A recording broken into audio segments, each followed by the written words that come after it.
আসসালামু আলাইকুম, কেমন আছেন সবাই? আশা করি সবাই ভালো আছেন। আমিও ভালো আছি। গত ভিডিওতে আমরা দুইটা টুল নিয়ে কিন্তু আলোচনা করছিলাম। মূলত আমাদের ইন্টারফেস এবং আমাদের যে আছে সেটা নিয়ে আলোচনা করছিলাম। আজকে আমরা আলোচনা করব আমাদের যে টুলগুলো আছে, যেমন ম্যাজিক মাইন্ড টুল আছে, আমাদের যে লেসো টুল আছে, সেই দুইটা টুল নিয়ে আজকে আলোচনা করব। আমাদের কিছু আলোচনায় একটু ছিল, সেটা হলো যে আমাদের এখানে যে আমাদের এইটা গ্রুপ করতেছি, আমরা এইটা গ্রুপ করতেছি। আমরা সিলেকশন টুলের গ্রুপ সিলেকশন টুল যেটা আছে সেটা দিয়ে যদি আমরা এই যে আমাদের এখান থেকে কিন্তু আমরা এটা যখন নাড়াচাড়া করব, ঠিক আছে, নাড়াচাড়া করব, তখন কিন্তু একটা আমরা নাড়াচাড়া করতে পারতেছি। কি জন্য? আমাদের এই যে গ্রুপ সিলেকশন টুল আছে সেই জন্য কিন্তু আমরা একটা নাড়াচাড়া করতে পারতেছি। কিন্তু আমরা এটা কি করছি, মূলত আমাদের এটা গ্রুপ করে নিয়েছি। এই যে আমরা সিলেকশন টুল দিয়ে আমরা এটা যদি দেখি, এখানে আমাদের এটা পুরোটা আমাদের এটা কিন্তু নড়ছে। কিন্তু আমরা যদি গ্রুপ সিলেকশন টুলে যাই তখন কিন্তু আমরা যে কোনো একটা এইভাবে একটা নাড়াইতে পারবো, ঠিক আছে। আমরা এখান থেকে এই যে গ্রুপ সিলেকশন টুলের কাজ হচ্ছে এরকম, আমরা এর আগে দেখাইছিলাম যে গ্রুপ সিলেকশনের কাজ কি। আমরা গ্রুপ সিলেকশনের কাজ হচ্ছে সম্পূর্ণ গ্রুপ, যে কয়টা আমাদের শেপ থাকুক, যতগুলো শেপই থাকুক, সেই শেপগুলো আমরা কি করতে পারি, যদি আমাদের এখানে 5টা শেপ আছে, 5টা 6টা শেপ আছে, এই 5টা 6টা শেপের মধ্যে যদি আমরা দেখি যে এখানে আমরা একটা শেপ নাড়াতে যাচ্ছি, তাহলে অবশ্যই আমরা গ্রুপ সিলেকশন টুল সিলেক্ট করব। যদি আমরা এখান থেকে যেমন আছে আমাদের সিলেকশন টুল আছে, এখানে যদি আমরা ক্লিক করি, যেহেতু গ্রুপ করছি সেহেতু সবগুলো আমার এখানে লড়তেছে, ঠিক আছে। কিন্তু যদি আমরা এখান থেকে গ্রুপ করা অবস্থায় আমরা যদি এখান থেকে শুধু আমাদের যে গ্রুপ সিলেকশন টুল আছে সেইটা যদি ক্লিক করি, তাহলে যেটাতে আমি ক্লিক করব সেটাই কিন্তু আমি এখান থেকে নাড়াইতে পারবো, ঠিক আছে। দেখলাম যে কীভাবে আমাদের গ্রুপ সিলেকশন টুল কাজ করে।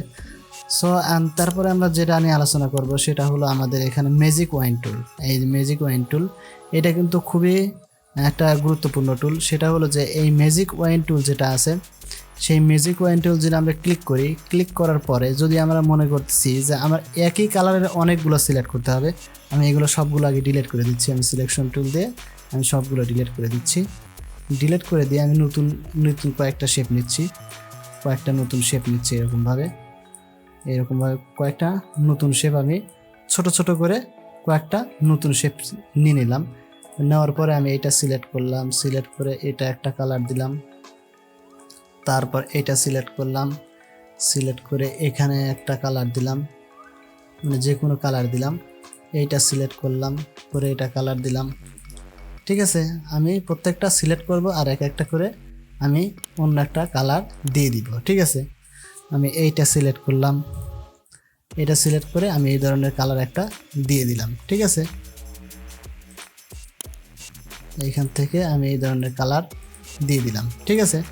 কিন্তু আমরা যদি যখন একটা একটা করে সিলেক্ট করব তখন কিন্তু আমাদের এইটা সিলেক্ট করতে সময় লাগবে। যেমন আমরা যদি কিবোর্ড থেকে কন্ট্রোল ধরে এরকম করে সিলেক্ট করি, তাহলে কিন্তু আমাদের সবগুলোই আমাদের সিলেক্ট হবে, ঠিক আছে।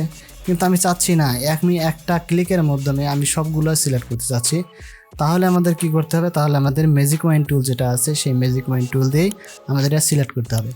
যদি আমরা এখান থেকে দেখি ম্যাজিক ওয়াইন টুলে যদি আমরা সিলেক্ট করি, সিলেক্ট করার পরে যদি আমরা এই কালারটাতে সিলেক্ট করি, তাহলে কিন্তু আমার এখানে সবগুলোই সিলেক্ট হয়ে গেছে, ঠিক আছে। আমরা যদি এখানে সিলেক্ট করি, আবার সবগুলোই সিলেক্ট হয়ে গেছে, মানে একই কালারের যেগুলো থাকবে আমরা সবগুলোই এখান থেকে সিলেক্ট করতে পারবো। এইটাই মূলত ম্যাজিক ওয়াইন যে টুল আছে আমাদের ম্যাজিক ওয়াইন টুল দিয়ে আমাদের মূলত এইরকমভাবেই কাজ করে। মানে একই কালার বিশিষ্ট যদি অনেকগুলো থাকে, তাহলে আমাদের এই ম্যাজিক ওয়াইন টুল দিয়ে এই একই কালার বিশিষ্ট যেগুলো আছে সবগুলো আমরা একবারে সিলেক্ট করতে পারবো। সেখানে যদি আমাদের এখানে আরও যদি কিছু টুল আমরা এখান থেকে নেই, ঠিক আছে, যে আমার অনেকগুলো আছে, অনেকগুলো আমার এখানে শেপ আছে, এরকমভাবে অনেকগুলো শেপ আছে। তো অনেকগুলো শেপ যদি থাকে এখান থেকে, তাহলে আমরা কি করব, আমরা ম্যাজিক ওয়াইন টুলে যাব। যাওয়ার পর আমরা একটা সিলেক্ট করার সাথে সাথে আমার সবগুলো এখান থেকে কিন্তু সিলেক্ট হয়ে গেছে, ঠিক আছে। সিলেক্ট হওয়ার পরে এখান থেকে যদি আমরা এখানে কালারে যাই, কালারে যেয়ে আমি যদি এখানে দেই, তাহলে আমার এখানে সবগুলোই কালার চেঞ্জ হয়ে গেল, ঠিক আছে।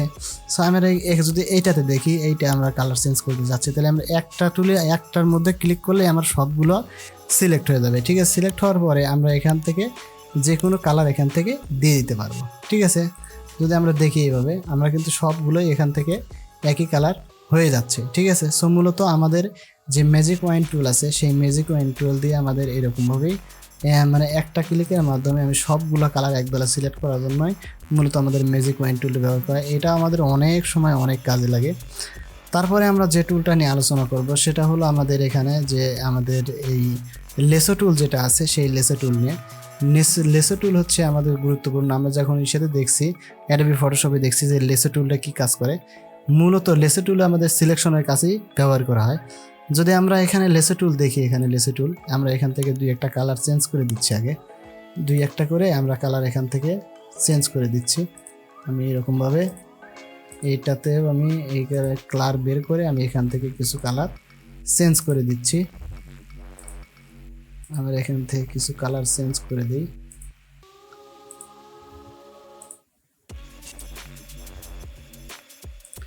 এই যে আমি কিছু কালার এখান থেকে চেঞ্জ করে নিলাম, ঠিক আছে।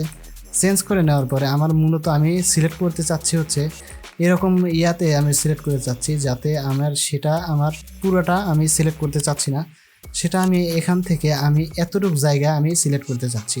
যদি আমি এরকমভাবে সিলেক্ট করি, ঠিক আছে, এরকমভাবে সিলেক্ট করতে চাচ্ছি, কিন্তু আমি এই কালোটা যখন আমি সিলেক্ট করতে চাবো তখন কিন্তু আমার পুরোটাই সিলেক্ট করতে হবে, ঠিক আছে। কিন্তু আমি এরকমভাবে সিলেক্ট করতে চাচ্ছি না। আমি চাচ্ছি যে আমার এখান থেকে আমার 3টা কি 4টা টুল আমি 4টা শেপ আমি সিলেক্ট করব। সেটা কিন্তু আমরা আমাদের যে লেসো টুল আছে সেই লেসো টুলের মাধ্যমে এটা করতে পারবো। যদি আমি মনে করি আমি এই যে আমার এইটা আছে আমি এইটা আমি সিলেক্ট করতে চাচ্ছি না, আমি এখান থেকে আমি আরও কিছু এইরকমভাবে কাছাকাছি করে দিলাম। এইরকমভাবে আমি মূলত এইটা আমি সিলেক্ট করতে চাচ্ছি না, এইটা আমি সিলেক্ট করব না, কিন্তু আমি মাঝখানে যদি এরকমভাবে সিলেক্ট করি তাহলে আমার এটা সিলেক্ট হচ্ছে। তাহলে আমি এইটা আমি সিলেক্ট করব না, আমি এইটা বাদে আমি অন্যগুলো সিলেক্ট করব। তখন আমরা কি করব, লেসো টুল ব্যবহার করব আমরা, ঠিক আছে।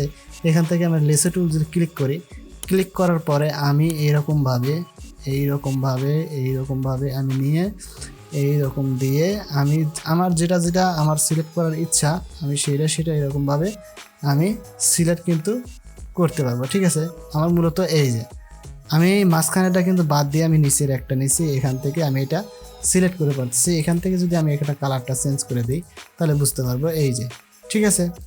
আমার লেসো টুল যেটা আছে সেটা দিয়ে কিন্তু আমার এরকমভাবেই আমাদের কাজ করতে হয়। মূলত আমাদের মাঝখানে যদি কোনোটা থাকে, কোনো শেপ থাকে কিংবা কোনো আমাদের যে টেক্সট আছে টেক্সট থাকে, যদি আমরা সেটা সিলেক্ট করতে না চাই